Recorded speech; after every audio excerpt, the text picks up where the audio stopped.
If you create content on YouTube and you're struggling to get views, you need to create content that's going to be so good that people cannot go to bed without watching it. And in this video, I'm going to go through three major crucial things that you can implement, and all of them are equally as important as each other. If you do one without the other, then the other one basically won't work.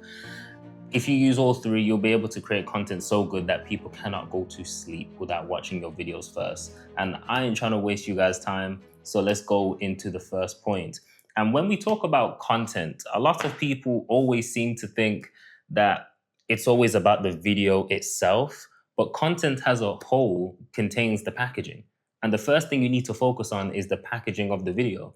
And a lot of people may know or may not know what packaging is. It's basically everything, but it's everything before the video actually starts. Before the first second is even played on the video, it's everything before that. So the thumbnail, the title, the idea, the concept. You could even go as far as the colors inside of the thumbnail. If you really want to go super scientific and be really psychological, you can go that far. But let's just focus on the simple basics. The words that you choose in your title, the words or images that you put inside of your thumbnail. These things need to be so captivating that when people see it on their YouTube home screen or in the recommendation on the right side of the YouTube page when you're watching someone else's video, that someone goes, "Oh, that video right there, that's the one that I need to watch," or "That's the problem that I've needed to solve, and this actually looks interesting. Like, I have no idea what he's going to say, and I need to click on this video to understand it," or "I need that problem solved." Like, I know if I'm a Clash Royale addict, so if I'm watching a YouTube video and I see in the recommendation I'm seeing top 5 Clash Royale decks, top 5 meta Clash Royale decks, I'm like, "Oh, meta." I'm just trying to crush and get as much trophies as possible. I'm trying to abuse the system, bro. I'm trying to use what's currently up to date and what's working right now. So that word meta in the title automatically makes me go, "Shit, I need to watch this." Because if I don't watch this by a certain point, it's no longer going to be meta. Or for your industry, this concept may no longer work. Or there's new research that shows different type of evidence. It literally could be anything. And it doesn't always have to be a thing that's, time restricted. It could just be something that they have a lack of information in. And it's just an information gap. And you've made that clear in the title and in the thumbnail. Now, that's enough of the packaging. Let's move on to number two. And this is where we're actually going to talk about the video itself. More so the introduction. So you can get the packaging right. And I always say the packaging always has to come first, because if you don't package the video properly, you might as well not have a video behind the title and thumbnail, because no one's clicking on it to see the video.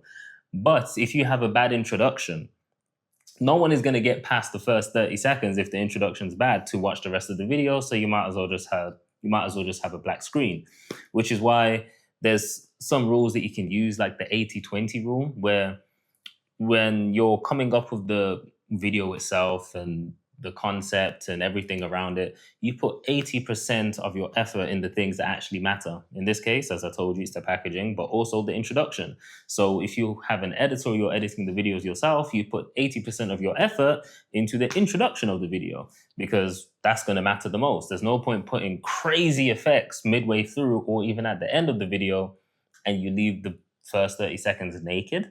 And if you pay attention to all the YouTube videos that you watch, typically, I'm not saying all the time, but typically, the first 30 seconds is the most edited part of the YouTube video. Because as soon as they have your attention after that, since you've already chose to click the video, remember, it's your decision. Once you've chose to click the video and the introduction seals it and it confirms that this is the video that you expected to click on and that you want to continue watching, it doesn't matter about the rest. It could literally be someone talking, explaining the concept, maybe a few cuts here and there, maybe a few edits, and then you're good to go. So your introduction literally needs to be a repeat or a rephrase of the title, so people know that you're not clickbaiting them.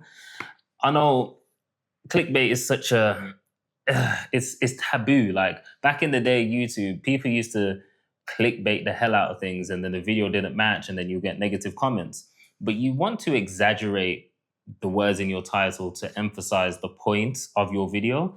I'm rereading Atomic Habits, and there was a line in there that said, humans love an exaggerated version of reality. Something along those lines. I'm not sure if that's it bar for bar. That's why clickbait actually works. And that's why when you see crazy videos and you're like 100v1 or um I survived the dangerous city in the world or something crazy. It's just like, oh shit, that's crazy. I want to see what, like, I know it's dangerous here, but if it's more dangerous over there, what does that look like? You know what I'm trying to say? So if you over exaggerate it, make sure that you can actually fulfill inside of the video. There's nothing wrong with over exaggerating it. That's the whole point of, that's how you get people to click on the video. So repeat or rephrase what the video is actually going to be about, and the title should give them an indication of what the video is going to be about. And then you want to show proof that you're actually not chatting shit about what the video is going to be about. This could either be, if you're an educator, you could be showing the proof visually as well as saying it verbally. And I found out there's research that shows if you verbally say and show proof of whatever you're talking about, the conversion rate when you tell them to, like when you give them a call to action, it's like 90 something percent, or some 90 something percent more effective than if you just showed it visually or just said it verbally. Now, after you've repeated or rephrased the title and you showed proof, this could also be like if you're setting up the video for, if you're setting up something further inside of the video, you could just be showing snippets of something further inside of the video, depending on what kind of creator you are. And then you basically plan the video out in front of them. So if you have 3 things that you're going to talk about, like I said in this video, or if you have 5 things you're going to talk about, or if you have 5 challenges that you're going to do, or you basically just explain how the video is going to flow. That way they know exactly what they're going to expect. And it almost gives the brain a way of estimating how good the video is going to be, in a sense. Like if I said at the beginning, there's 3 things I'm going to talk about in this video.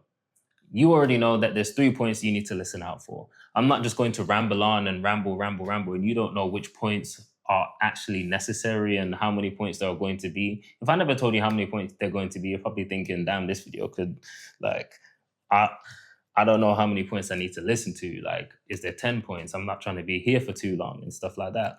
But if you follow that step by step for the introduction, you should be good. Now, if we move on to the third thing, and it's 3 words for the third thing, which is ironic, I guess. It's setup. No, sorry. It's curiosity, setup, and then payoff. Now, these are 3 important words that you need to drill into your skull. When I say curiosity, it's essentially when we don't know what's going to happen next and we have an innate desire to find out what happens next, or to find out what happens. Like curiosity, they say curiosity killed the cat because the cat always wants to find out what's going on. But it's why we gossip.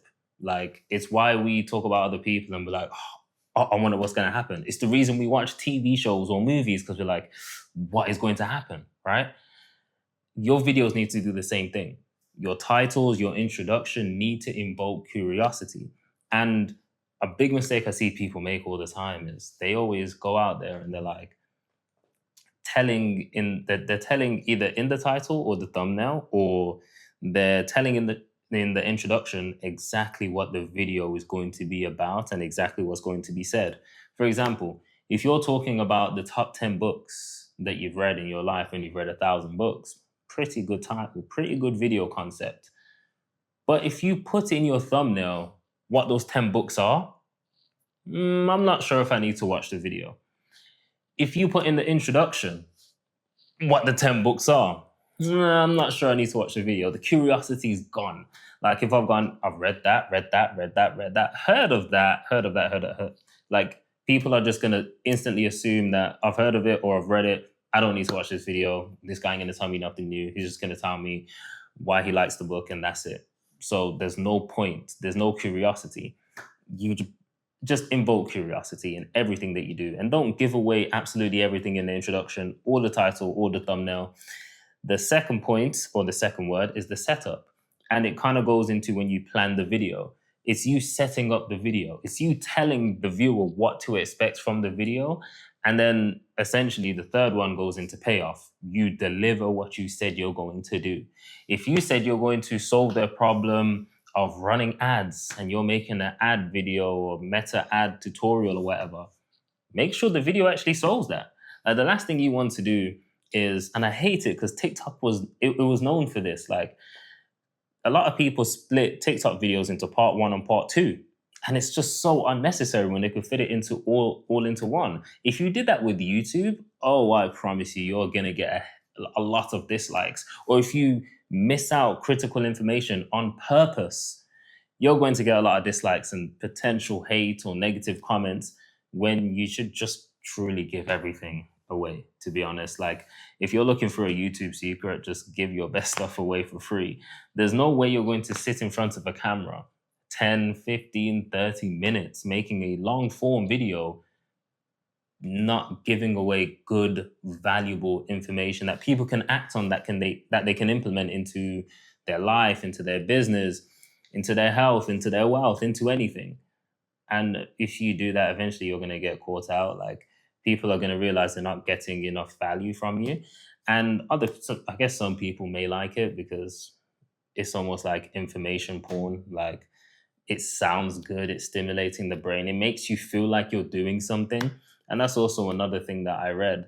Like, even though this information is good and true, like I give it to my clients, Nero, Gavin, Black Bezos, I give it to all of my clients, and I'm also giving it to you. And they use it to triple, quadruple, 2 to 5x their business revenue. By the way, if you do want to grow your business using YouTube as your organic lead generation engine, there's going to be a link in the description to work with me one-to-one. As I give this information away, like, I'm not holding anything back, but the only thing that's stopping you is you're listening or watching or whatever you're doing to this information. And it gives you this sense that you're doing something, but you're not doing anything yet until you intentionally try to invoke curiosity and have a setup and a payoff inside of your videos. You haven't done anything. This planning or organizing or preparation that you're doing by watching this video doesn't actually do anything until you start implementing it and just doing the thing. And even if you're not sure of what you're doing, you still need to do it to find out if you're doing it right or wrong. And eventually you'll just improve. Like, again, I'm reading Atomic Habits again because I listened to it for the first time ages ago, years ago, through an audiobook, and reading it hits different. It really does hit different. Like, if you don't start just doing, you can't improve. And if you improve 1% every day, what did the book say? You improve like 34, 37 percent over the year. And honestly, if it's compounding by year two, it's gonna be probably like over 100%. But with that being said, that's the 3 things that you can implement into your YouTube videos to create content that people can't go to bed without watching. If you enjoyed this video, you probably enjoy one of the next videos. Maybe I'm at a whiteboard. Maybe I'm sitting down here. Let me know what you guys prefer.